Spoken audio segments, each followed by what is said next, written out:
Un certain Guinochet, Guineochatus quidam? maître fou, empereur des ânes, Debilis imperator? ambassadeur de la lune, prince des sauteurs, Hein? ayant failli se rompre le cou en état de péché mortel, se sentit touché par la grâce et fit vœu de se consacrer à la Vierge Marie. Virgo Maria consecrare. À l'un, il donna ses cerceaux, à l'autre la corde qui lui servait à sauter, à celui-ci, à celui-là tous les instruments de son métier, et il se rendit les mains vides, mais le cœur plein de foi, vers le monastère le plus proche. Le prieur du couvent fut bien surpris de voir l'étrange pèlerin, et plus surpris encore quand il connut le vœu qu'il avait fait. C'était un homme de grande science et de haute vertu, Vir sapiens et egregia virtute. mais trop enclin à mettre la connaissance avant les œuvres. Capus prendor. Mon fils, lui demanda-t-il, que sais-tu faire pour le service de Dieu? Hélas, répondit l'autre, je ne sais guère que saigner les chats, ventouser les bœufs ou couvrir les maisons avec des œufs frits. J'imite le cri du renard, l'appel de la colombe. Je puis parler avec mon ventre et faire 1000 autres tours pour amuser le monde.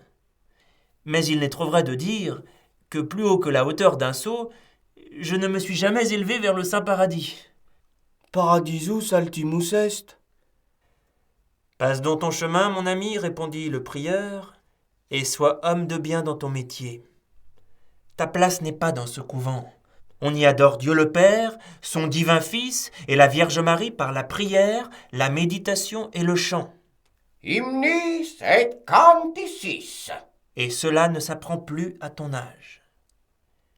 Mais le jongleur insista tellement qu'il finit par obtenir qu'on le gardât dans le monastère en qualité de frère laid.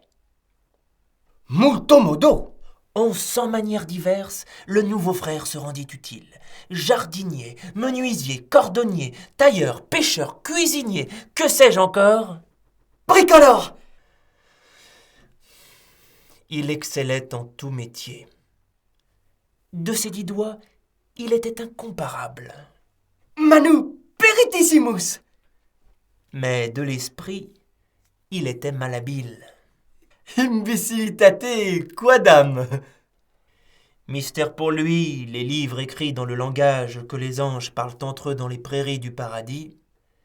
Mystère aussi, les notes de musique posées sur les antiphonaires comme des oiseaux sur les branches. Guinochet s'agenouillait, se redressait, enlevait sa capuce et la rabattait sur ses yeux comme il voyait faire autour de lui, sans rien comprendre à ce qu'il faisait. Imbecilitate mentus. Dans une crainte perpétuelle d'offenser à son insu quelque personnage céleste, il faisait tout à l'envers. S'agenouillait s'il fallait rester debout, se levait s'il fallait rester assis, et jetait par son incompétence le ridicule dans les cérémonies.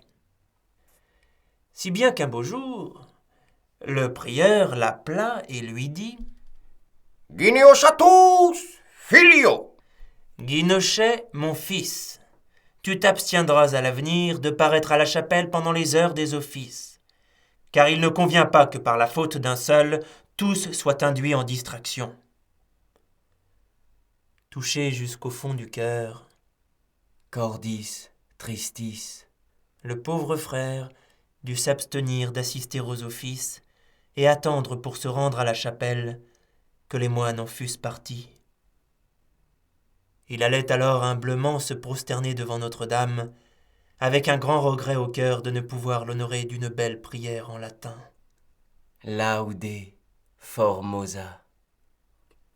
Dame Dieu, lui dit-il un jour, pardonnez à mon ignorance. Jamais au temps de mon enfance, nul maître ne m'apprit à tourner ma langue à l'école. Je sais seulement virer mon corps, daigner recevoir le présent de ce que le hasard m'enseigna. Et sur le champ, il enlève sa robe, tord sa chemise autour de ses reins et commence de faire ses tours, ses bonds, ses cabrioles, ne s'arrêtant que pour crier à la Vierge entre deux sauts « Dame Dieu, le sceau de la reine !»« Dame Dieu, le sceau de Picardie !» Monacus quidam conspexit. Un moine qui passait l'aperçut.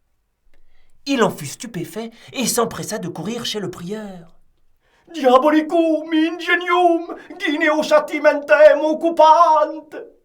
Le prieur, ne doutant pas que l'esprit malin ne se fût emparé de Guinochet, se rendit sans retard à la chapelle, et par la porte entrebâillée, il le vit qui se démenait comme il aurait fait sur la place. Et voilà que soudain le jongleur fit un saut prodigieux. Mirificum saltum! Pour retomber inanimé sur les marches de l'autel. Virgo autem suavissima.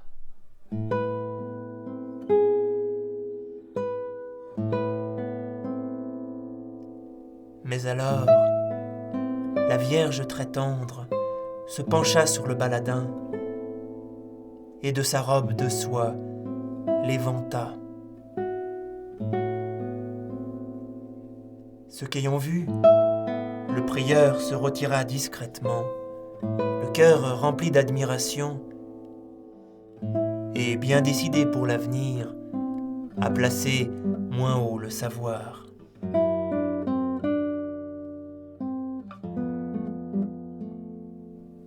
Amor altissimus est.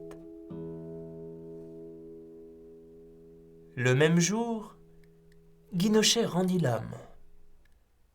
On l'enterra avec les plus grands honneurs dans le cimetière du couvent.